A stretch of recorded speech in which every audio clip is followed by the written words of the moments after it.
progressivement, je pense que la mayonnaise a déjà pris entre nous et les rencontres de Cannes. Elle est en train de prendre aussi avec les rencontres littéraires. Et c'est vrai que ces trois événements vont, je pense, permettre de penser à avoir de nouvelles idées et aller vers de nouvelles directions dès l'année prochaine. Pour nous, donc, ça commence officiellement lundi soir avec une ouverture. Je suis très très content de cette ouverture parce que c'est un film de Régis Varnier qui sortira donc, je crois, le 17 décembre. Hein, voilà. Le temps des aveux, film autour de problèmes des Khmers rouges. Régis Varnier est très attentif et aime beaucoup l'Asie et a fait un certain nombre de films. Il a fait Indochine, par exemple. Et voilà. Donc, alors, il ne pourra pas être là lundi soir, mais il arrive dès mardi et il fera une masterclass mercredi matin à 10 h. C'est ouvert, bien sûr, à tous, en fonction des places disponibles, bien entendu, de 10 h à midi. Donc, voilà, je serai avec lui pour animer cette masterclass. Donc, au lycée Carnot, de 10 h à midi, dans l'auditorium du lycée Carnot.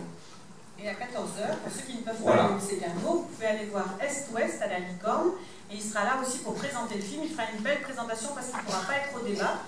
Mais par contre, il sera là pour vous rencontrer, discuter avec vous. Et si vous avez des questions sur le temps des aveux, c'est à cette occasion-là que vous pourrez les poser aussi si vous n'avez pas pu venir à la masterclass du matin. Voilà, donc là, nous sommes très très contents. Ça fait plusieurs années que je piste Régis Varnier pour l'avoir, surtout pour 3 jours avec. Vous savez, quand on fait au mois d'octobre, à chaque fois, il était toujours parti dans des voyages très lointains, et en particulier, donc ces 2 dernières années, il était parti sur l'Asie pour retourner justement le temps des aveux. Là, c'est Beaumont qui nous permet, et ça on remercie, je pense qu'on travaille de plus en plus, et depuis maintenant plusieurs années, avec pas mal de maisons de distribution, et qui maintenant nous font le plaisir de nous proposer même des choses. Et là, c'est vrai que, bon, ils savaient que j'aimais beaucoup Régis Varnier, mais ils nous ont proposé, ils nous disent pourquoi pas le temps des aveux. Donc voilà, donc ça c'est lundi soir. Donc, cette année, donc toujours en rapport, on a élargi un peu on avait choisi un thème autour de la peur. C'est les rencontres de Cannes de M. Lapéroux travaillent autour donc justement de cette thématique de la peur. Nous, on s'est dit, on va effrayer quand même pas mal de spectateurs si on ne montre que des films d'horreur, que des films qui font trembler donc sur les fauteuils et fermer les yeux aux plus sensibles. Donc on a décidé qu'on allait élargir cette thématique aux frissons avec un S, qui permet bien sûr à partir de là toutes les ouvertures, bien sûr des films à suspense, bien sûr un ou deux petits films d'horreur, mais aussi des films qui vous font frissonner de plaisir, qui vous font rire, bien sûr qui laissent qui montrent aussi des frissons d'amour et de passion. Donc voilà, c'est pour ça que là, tout d'un coup, la thématique s'ouvre largement sur énormément de films différents. Donc le mardi matin, ici à Miramar, vous aurez la projection du train étroitement surveillé en copie numérique restaurée. C'est une séance spéciale parce qu'on travaille chaque année depuis plusieurs années maintenant avec Ceux du Rail, l'association Ceux du Rail, présidée par André Gomard. Merci André Gomard, je ne sais pas s'il est... Non, il y a peut-être des représentants de Ceux du Rail aujourd'hui ou pas du tout? Est-ce qu'il y a des Ceux du Rail, quelques Ceux du Rail ici aujourd'hui? Non, en général, ils arrivent de Paris, oui, c'est vrai. Ouais, la région parisienne, mais bon, voilà. Donc ça, ce sera à 10 h à Miramar et il y aura un petit cocktail offert par l'association Ceux du Rail juste à l'issue du film. Voilà, donc très étraitement surveillé, ne pas hésiter à venir le voir, très belle copie, toute refaite, restaurée, etc. Ça vaut le coup. Voilà, film de Jerry Menzel, vous savez le chèque de Jerry Menzel, Train étroitement surveillé, qui a été un des films qui a eu énormément de succès, qui est passé beaucoup au ciné-club, mais qu'on ne voit pas souvent aujourd'hui. On aura ensuite une séance jeune public, en événement avant-première, avec la projection de Gus, Petit Oiseau, Grand Voyage. Ça, c'est un film qui sera projeté et à Rému le mardi après-midi, et donc le mercredi, ici dans cette salle à 14 h. Vous pouvez venir avec vos petits-enfants, même vous tout seul, parce que voilà, pour ceux qui aiment les dessins animés, moi j'adore, donc faut pas hésiter. Et là, on a la chance d'avoir la voix du personnage principal qui s'appelle Gus, donc, et c'est Arthur Dupont, qui est membre du jury des RCC, qui sera là pour présenter le film, puisque c'est lui qui incarne la voix de Gus. Donc il viendra parler un petit peu, une petite ouverture, puisque comme il y aura des enfants, on va pas faire une grosse discussion, un gros débat, mais il viendra présenter un peu le film, parler du film et du travail de doublage aussi, puisque ça fait partie du cinéma. Ensuite, en avant-première, on aura la séance de Gabi Babydoll. Alors jusqu'à ce matin, Lolita Chamal devait être présente, l'actrice principale du film. On a eu un petit coup de fil de la distributrice, elle ne peut plus être là pour des raisons familiales, mais on va voir si on peut trouver quelqu'un pour venir présenter ce film. Donc c'est une avant-première aussi, et c'est mercredi 10 décembre à 16h30 à la Licorne. Voilà. Alors ensuite, donc, on passe à mercredi. Mercredi, eh bien, il y a deux séances spéciales en fait, deux événements. Le premier, c'est l'événement que maintenant on a l'habitude de faire généralement le mercredi, même si de temps en temps c'est pas le mercredi, mais en général c'est le mercredi. Donc c'est le ciné-concert qui a lieu au Théâtre Croisette, et non pas ici. Donc on va présenter le film de Alfred Hitchcock, le film muet de Alfred Hitchcock, The Lodger, qui sera mis en musique par Xavier de Merniac et La Tiraille, son orchestre, comme chaque année. Voilà, ce sera peut-être d'ailleurs la dernière année. On verra. On avait aussi envie de peut-être de trouver un autre orchestre, ou de varier un peu les plaisirs, parce que ça fait maintenant au moins 6 ou 7 ans qu'on travaille avec lui. Mais c'est toujours un grand plaisir de travailler avec eux, parce que on leur donne le film au mois de là, on leur a donné au mois de juin, même juste après le festival, je crois qu'on leur a donné. Et donc ça fait maintenant presque 6 mois qu'ils travaillent sur cette musique, qu'ils créent. Alors c'est vrai que c'est toujours pour nous un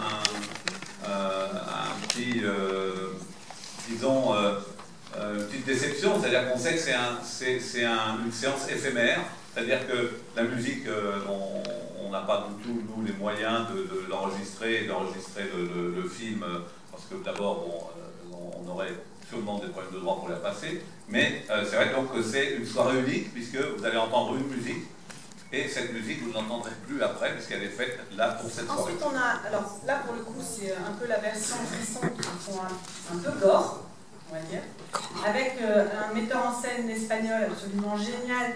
Alors, si ça fait des années que vous participez au RCC, on avait présenté en soirée de présentation du RCC comme ce soir, le Crime Farpé. Et on avait ri complètement parce que c'était Alex de la Iglesia et c'était super drôle. Donc là, on va présenter deux films. Le premier un peu moins, enfin on présentera d'autres films mais c'est clin d'œil, mais là on va parler de la soirée Frisson à l'espagnol, donc c'est jeudi soir à 19h aux Arcades, et donc on aura deux films, Balada Triste et Les Sorcières de Zugarramurdi. Le premier est plus profond et gore quand même, hein, et le deuxième est plutôt drôle et gore quand même. Donc voilà, ça... Bon, même si vous n'aimez pas trop les films sanglants, vous pouvez quand même y aller, parce que c'est quand même une grande chance d'avoir Alex de la Iglesia. Il est très demandé par beaucoup de festivals, donc il ne faut pas hésiter. Dès que les gens ont su qu'il venait à Cannes, on a reçu des coups de téléphone d'un peu partout en disant « Et il ne pourrait pas venir, vous ne pourriez pas lui demander s'il pouvait venir à tel endroit ou tel endroit. » Le Festival d'Alès vous l'a demandé, à Nice aussi, enfin bon voilà. Donc c'est évident que c'est quelqu'un qui est très recherché, qui ne se déplace pas énormément, et voilà, et là il va venir en plus avec son épouse qui est l'actrice principale en fait, de la sorcière de Zugarramurdi. Elle joue aussi dans Balada Triste, et c'est Carolina Bang, c'est une magnifique actrice, et elle sera là aussi pour présenter. Jean-Luc Bouchard joue dedans. Jean-Luc, vous l'avez rencontré aussi lors d'un jeudi de Cannes Cinéma où il était venu présenter Il était une fois avec Charlie Dupont. Je ne sais pas si vous en rappelez, si vous étiez là. Non, ça vous dit rien. Et après, il joue dans beaucoup de films, puisqu'il est dans beaucoup de films belges et beaucoup de films français. Des comédies, mais aussi des films qui font peur, et des films un peu d'auteur aussi, puisque Dead Man Talking, qu'on va présenter là, c'est plus un film d'auteur. Ça, je vous invite à aller le voir. Bon, je ne vous raconte pas trop. Hier, Charlie Dupont était guest star dans Fais pas ci, fais pas ça. Voilà. C'est lui qui joue le jeune, enfin, pour ceux qui l'ont vu peut-être. Voilà. C'est lui qui retrouve son copain, Monsieur Lebic, le jeune homme assez beau gosse là, qui est au camp de naturisme. Voilà.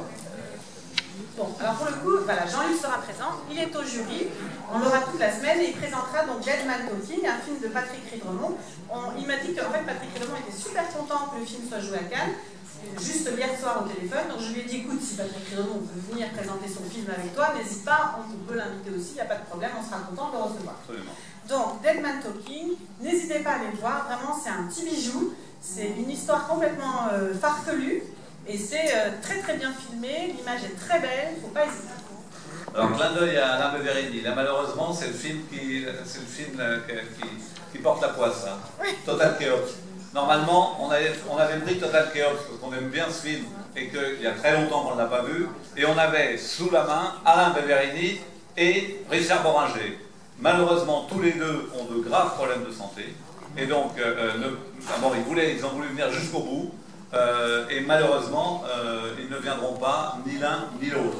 Ça n'empêche pas qu'on va laisser Total Chaos, bien entendu, et que vous pourrez découvrir ce film pour ceux qui ne le connaissent pas, parce que c'est un film, moi que j'aime bien, un petit polar noir, que j'avais beaucoup apprécié quand il était sorti, et là c'est vrai que ça aurait fait une belle ressortie avec tous les deux. Bon bah écoutez, moi surtout ce que je souhaite c'est que ils se soignent bien et qu'ils soient en bonne santé et qu'on